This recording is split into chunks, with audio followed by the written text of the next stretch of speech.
welcome everybody. I have some really big announcements I'm really excited to share with you. I think you're going to love it. But before we get to the announcements, here's what I want you to know. For all of my students, for anyone who kind of sits under my coaching, who likes learning from me, one of the most important things I want us all to remember, train our minds, that little yellow default folder in our minds, train our mind when it comes to these parenting and relationships to always remember this. It's never about what it's about. It's never about what it's about. Train your mind to look under the surface of your child, under your own surface. Remember, we are just these big human icebergs. We only show the world a tiny bit of really who we are and what's happening to us. You know, when you're watching your kid play soccer or perform, in that drama, it's not about soccer at all. It sure isn't at all. What is it really about? It's about this feeling you have inside where you feel like joyful, you feel confident, you feel pleasure because you're watching somebody that came out of your body or you helped make. You're a little mini me up there doing something brave, doing something courageous. It makes you feel so connected to that person. Christmas is definitely not about what it's about, right? Of course, it's not about the presents. It's such a deeper meaning, a spiritual meaning, or what it also means for us, it's about us sitting there in our jammies around the people we love the most, seeing childhood come to life with happy smiles and joys and little treats and just community and family, us together, being together in a room, just loving each other. Sex is one of the most amazing things ever. I'm a big fan of it. It's definitely not about the pleasure in the physical pleasure of what's happening between our bodies. It's really about intimacy. It's about trust. It's about a celebration of what we have accomplished together, and we trust each other, and we're just expressing our love and our passion. That perfect dinner date was good, not because of the meal you bought or the drink you had. It's because you're just there and you're alone with no freaking kids, and you get to just sit with someone that you love or you think you might love, and someone you've shared life for. Daniel and I are coming up on 19 years, so we're going to the coast to just celebrate. And every year that we have our anniversary, I love her more and I'm more grateful for her. And I also understand why so many people say, I'm so grateful this woman stuck with me, because I'm not the easiest person to be married to. It's just so grateful. We're celebrating. It's like a trophy. It's a trophy. We did it! We did it! We got through 19 years. We won! Even the little things, like you're texting with your girlfriend, or your favorite friend about whatever it is, your show or your music. It's not about that at all. It's about this. We're just sharing life. We're human beings. We need each other. Remember, anytime you see something stupid on Instagram that says something like, I don't need nobody. Yeah, they kind of cut these people out of my life that are dead weight. It's so dumb. It's not true. We're human beings. We need each other. And we need each other more now than ever, because we live in these isolated homes where we don't even talk to our neighbors. We're afraid of our neighbors. We're going on Megan's Law to see which our neighbors are sexual offenders.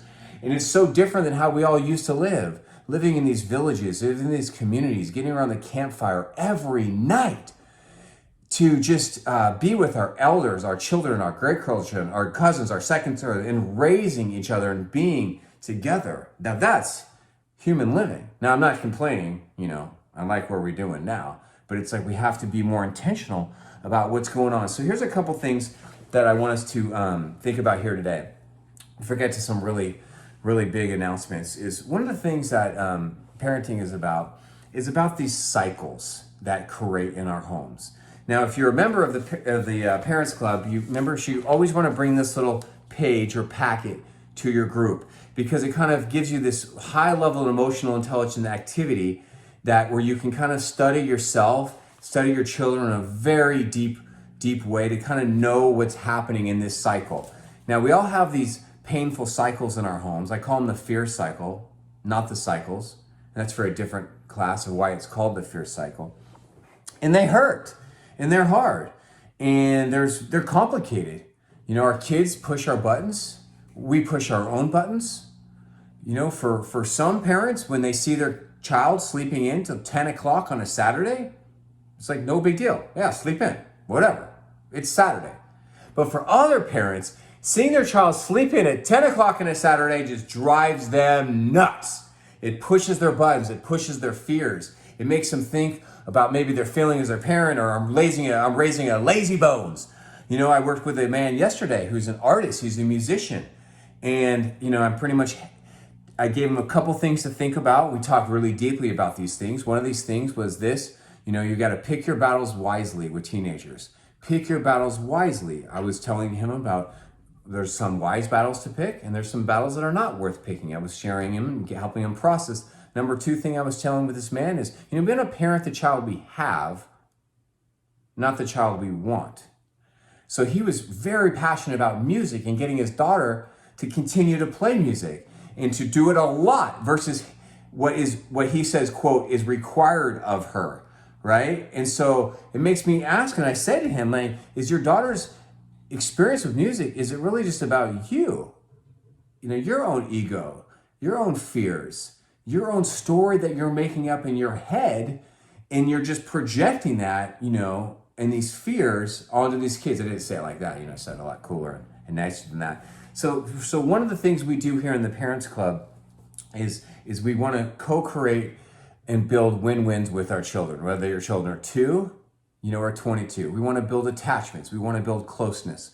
We want to work with them and be flexible with them because we know they're not little clones of us. They're not little mini-me's. And we want to break these nasty fear cycles that we've developed with them.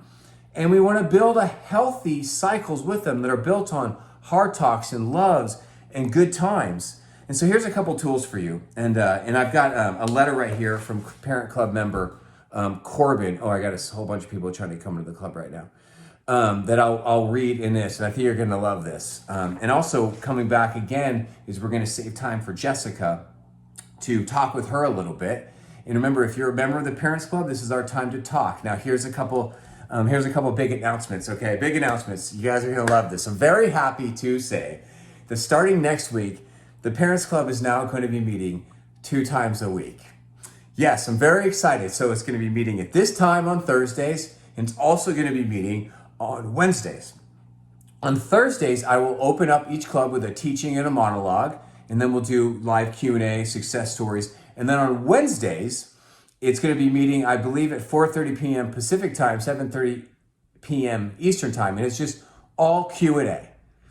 If no one has any questions, I'm literally just going to be sitting, staring at the camera like this. Right? So if you're already a member, hey, welcome. I'm very excited about that. Second announcement is I'm not ready to launch it yet, but I'm going to be starting a community for just men, just dads. It's going to be called the Dad Club. Well, there'll be a weekly online Zoom meetup, gathering, time of encouragement, teaching, accountability, sharing, and connection. And the third one is our Parents Club. Today is really a big shout out to one of our sponsors, Switchaway. Now, a lot of us, we're used to buying our products from our different stores. Some of our stores that we love to shop at are these big box stores like Walmart, Target, Amazon. And as we all know, there's a lot of perks to buying at those things. But my wife and I made the switch to Switchaway of buying products from American made, American manufacturer. And our box came in the mail and looks as this is some vitamins and some other good stuff in there. And so click that link in my bio if you're watching this and consider making the switch away from these huge box stores to buying these all really great, organic, less toxic, awesome, come right to your door, things you already buy all the time, your toothpaste and a whole bunch of 450 other products, Switchaway. So thanks to our sponsor, Switchaway. So here's a couple things. If they're never about what they're about, let me teach you some things that I've learned over 24 years of working with your sons and daughters and working with you and reading some of these super fancy books on psychology and all this really fancy stuff. So here's something really interesting. And then I'm going to share it with you, and then I'm going to pause and drink my iced coffee, and I'm going to ask you, what do you think about this? And then we're going to go into success stories and Q&A and talking and all that good stuff. Okay, so something that's really important as we think about these cycles is I want us to train our minds that our kids' reactions, right? You've heard me say this many times. Our kids' reactions are just physical evidence of them not managing their emotions well, right? It doesn't mean they hate us. It doesn't mean they're lazy bones. It doesn't mean they're defiant. It doesn't mean they have problems. This is just what people do. Adults do this too. And so now that we have this assessment here, we can better kind of label it. And not like label as in like you're doing this, you're acting out, you're being defensive, you're blaming, not that, but rather we can better understand it. We can better process it. And we can better kind of change our lenses, because what happens is we see it and we make up these stories in our head that this is what it means and this is what it means. Why am I doing this with my eyes? Okay, I'm being weird. Let's stop doing that. But rather we want to train our minds and realize what's happening is that our kids are reacting, and how we respond to their reactions is where all the magic happens. So as you'll see on this document, we're not going to do this today. I have other videos and other classes for that. Essentially, I coach people on how to break these fear cycles and to build healthy, replace them with healthy cycles. When we hear from Corbin in a second, we're going to hear about some cycles he's got going on with his 7 and 5-year-old. Are constantly arguing, hitting, screaming, hitting each other. You got school refusal issues in there. You got screen time battles in there. And they were trying to stop these cycles using some outdated, unsuccessful parenting practices like timeouts, groundings, privileges, spankings, old school stuff that we now know from science and from a lot of other stuff. There's a lot better ways to coach and have behavior modification than that old school stupid stuff. One of the things it's about is this thing called BIDS, B-I-D-S. I learned about this many years ago from the OG of a lot of this work on attachment theory called Dr. John Gottman. Now, this is really interesting. This should change your life. This should change your life. Today, on the people you live with, here's what I want you to do. I want you to be listening closer than you maybe have ever listened to them before. And I want you to be looking and observing like a treasure hunt to see how they are offering you bids. What is a bid? Well, a bid is like a little way of someone saying something to you to get your attention, to build a connection with you. It could be something really straight out, like really direct. Hey, I want to tell you about my day. Or hey, can I tell you about what happened at work? Or I'm so angry at this person because they did this, or my sibling's bothering me. See, direct bid. I want your attention. I want your connection. But most of the time, bids do not happen that way. Most of the time, bids are either expressed to us like in a very subtle way, very subtle. Like someone is just processing out loud, like saying, gosh, look at the mountain over there. Or, I wonder what I am gonna have for lunch. Or, hey, how's that going with that topic? Or they're actually bidding your attention by doing stupid stuff or saying really stupid stuff, mean stuff, weird stuff. They're reacting to you. So if you look through reactions, which can be found on question number 2, this is really interesting stuff. I'm going to read a couple of them to you right now. It's super mind-blowingly cool. Check this out, is that you might see that your kid is yelling or raging or doing yes but or shutting down or abusing screens or having righteous anger or being stubborn or stonewalling or zoning out or self-depreciating is a key bid. Oh my gosh, what a bid. So obvious. When somebody says something negative about themselves, you hate me, I'm a loser, I can't do anything right, you love my sibling more, you're being mean to me, you love them more.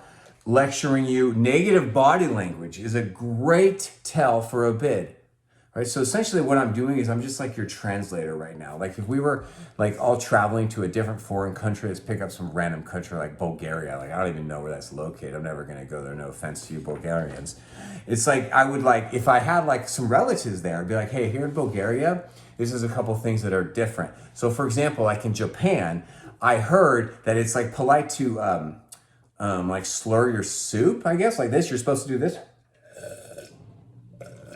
I heard, I don't know if it's true, that it's a sign of respect that you like the food. So they're helping the cultural transition. Well, here in America, if our kids are slurping their soup, it's like, what the crap, kid? Like, what are you doing? Like, we don't slip our soup. Or like, can you stop being annoying? Can you please stop doing that? We don't slurp our soup. I can't even say it. And so I'm almost like translating now about these different people that are littler than us. And I'm telling you that negative body language is a bid. So yeah, it might drive you nuts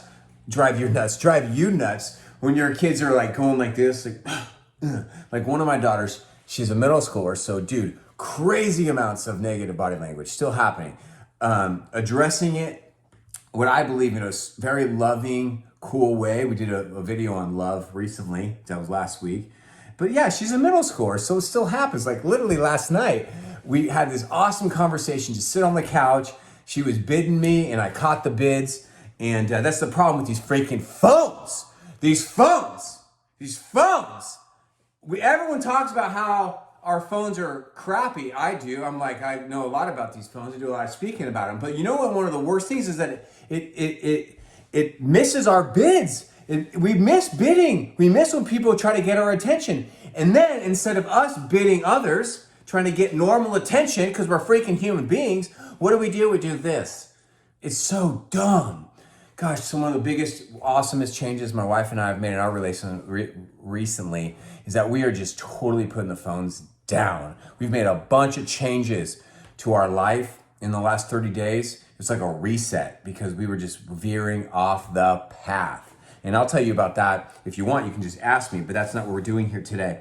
And so bids, really looking for each other, really hearing each other and not missing it. And then training our minds, just to repeat what I said, to see that these are just your kids' childish ways of trying to get attachment, of trying to get connection, of trying to feel powerful, of trying to feel heard, of trying to get their desires met, And what do I mean by that specifically? It means just like us, our kids have desires. And I'm not talking about desire to eat ho-hos or bonbons or a desire to, like when you think of like romantic desires. Come on, I'm not getting weird here. I'm talking about question 3, desires. Is that our kids want to feel the words found on that. I met with a 17-year-old dude yesterday and he filled out question number 3. And his top 5 desires, to see if I can remember it. He likes to feel competent. He likes to feel competitive. He likes to feel thrilled / playful. He likes to feel appreciated. And he likes to feel respected. And so this is a 17-year-old alpha male who drives dirt bikes and he goes over big jumps. He plays a lot of golf. And so knowing this about him helps me to understand him, helps me to connect with him, helps me to understand why he does what he does. And so when we can able to use these words to raise our own emotional intelligence, we can better know our kids and better know what they are all about. We also can better know why they have the challenges that they have. Because when I asked him, okay, I have these top 5 desires, I'll ask you right now. In fact, for those of you that are here, do this. Look at your desires on question 3 and pick your top number 1 desire if you can. Like this is a really interesting question. Use the group chat. Of all the human emotions in the world, what is the number 1 thing you want to feel right now?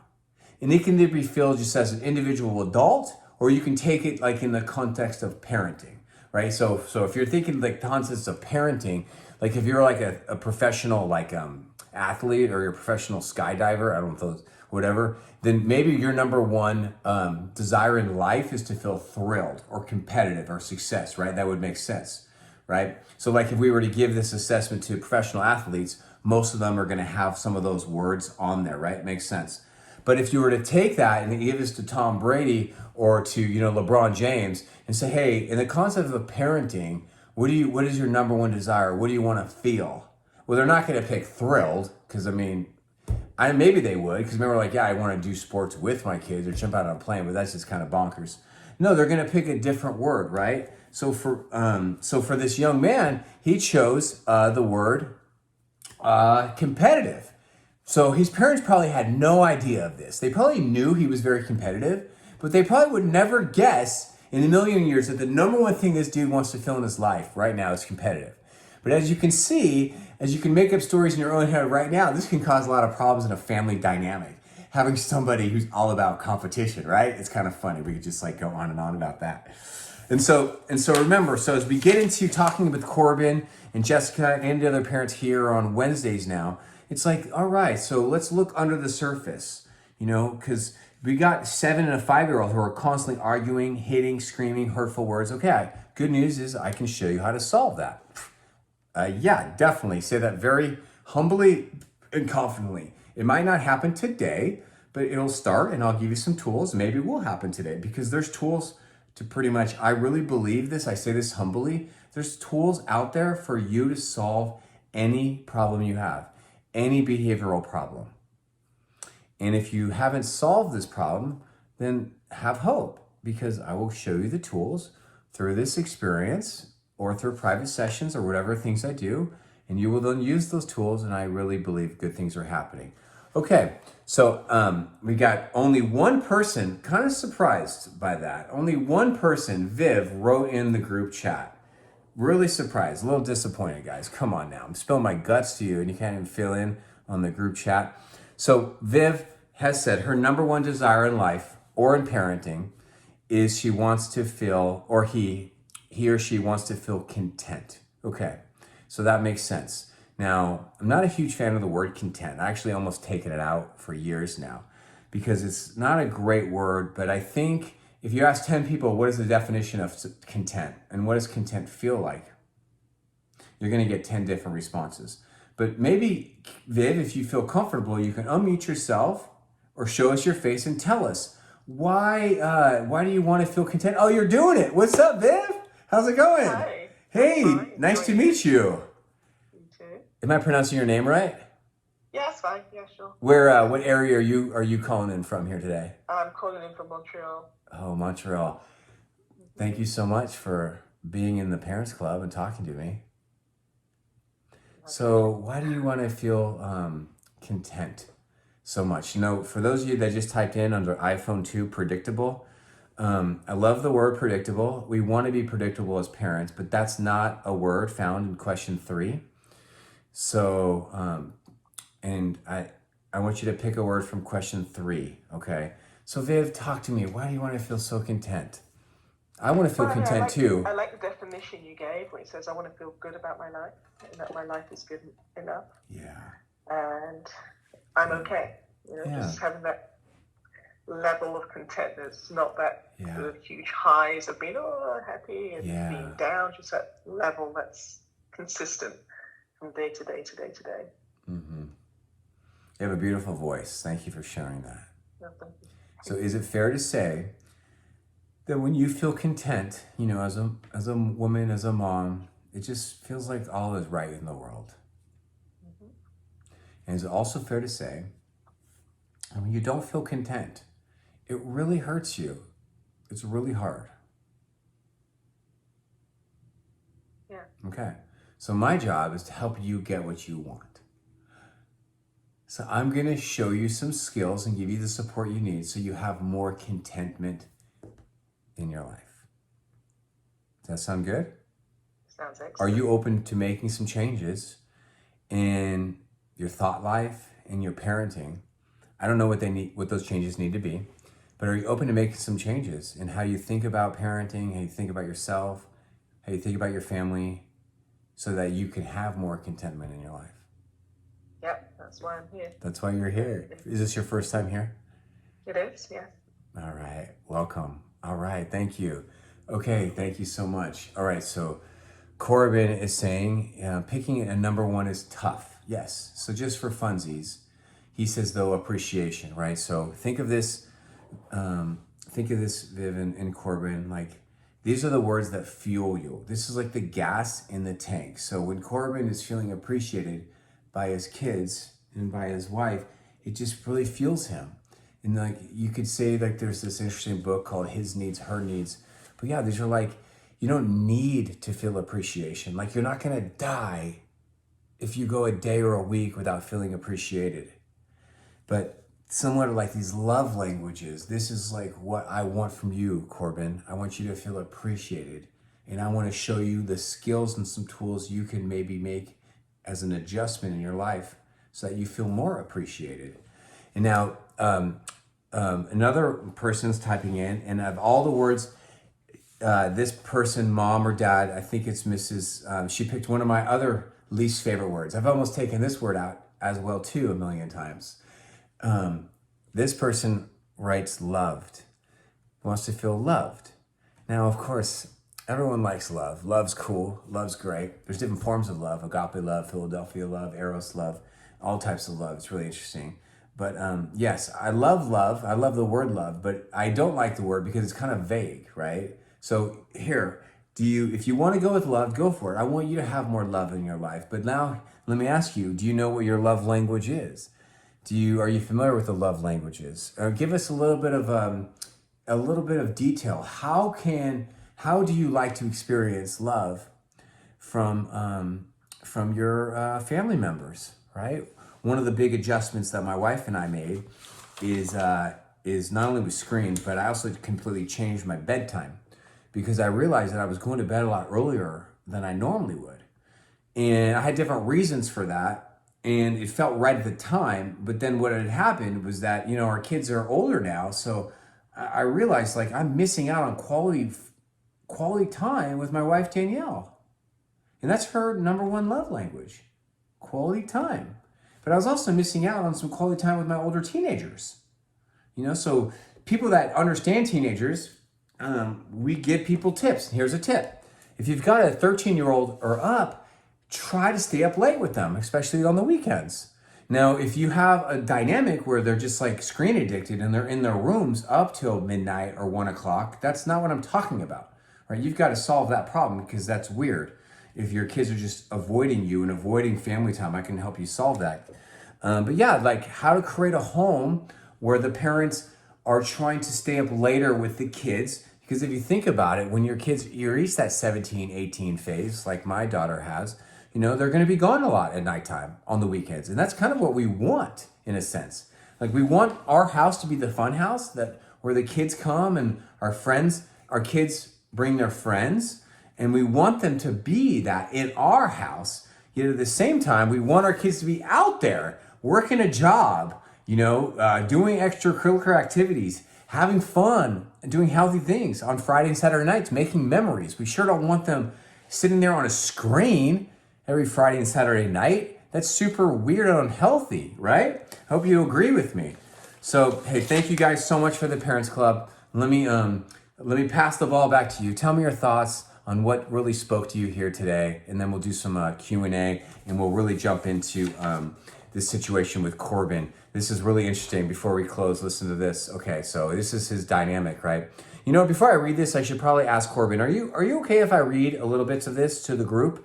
That's something I have to always be mindful of. It's not like violating people's privacy, because this is a private email to me. So Corbin, unmute yourself or use the group chat. Can I read little bits of this to everybody? Yeah.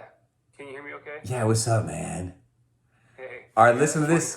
I'm ducking in and out because I do have 2 kids running around. Oh, all good, dude. All good. Yeah, this will be always recorded for the members so you can watch the replays. Listen to this. Okay, listen to this dynamic, okay? Okay, they live up in close to where my mom lives in Bellingham, Washington, which is by the Canadian border. They got 3 kids, 7.5, 5, and 2. They got 3 kids under age 8. Woo! All right, his wife is a practicing midwife who's on call 24/7. Oh my gosh, very challenging. Young children, mom, working full-time mom, on call. Wow, they run their own small businesses, works part-time at his church. Awesome, I used to do that too. And then they stay up late to catch up with each other. Good for you. I'm trying to follow in your footsteps, man. And now he's a stay-at-home parent. Now the situations are 7 and 5-year-old constantly hitting, arguing, classic. I show you tools for that. Daily struggles with school refusal. That's really challenging. I can give you tools for that. Screen time battle. And then they've tried to remove or control their behavior by timeouts, privileges, spanking. And so I'm going to give some tools here to Corbin today and on our new Wednesday time as well. And so, all right, so Jessica is saying she wants to feel safe. Her number one desire in parenting is to feel safe. Really happy for you. I want that for you. Also makes me kind of curious, of all the words you could have picked, what is going on in that home with your stepson where you value safety, right? It's kind of like sad a little bit that that's what you want because you don't feel safe on a consistent basis. But I'm really glad you're here and glad you shared that. Thank you for being vulnerable and real. And then iPhone is saying, I want to feel partnership and harmony. Love that word. That's a word that I'm really, my wife and I are really growing in because I feel like in my concept of marriage, that's really what I want to feel more of. And I know she does too, just partnership, teamwork, working together. All right. And then Mike's calling in and he says he really appreciates the reminder on bids. This is totally something fundamentally that I totally forget about on a daily basis. All right. Thanks so much for the Parents Club. Let me put the ball in your court. Talk to me. What did you think of our opening teaching here today?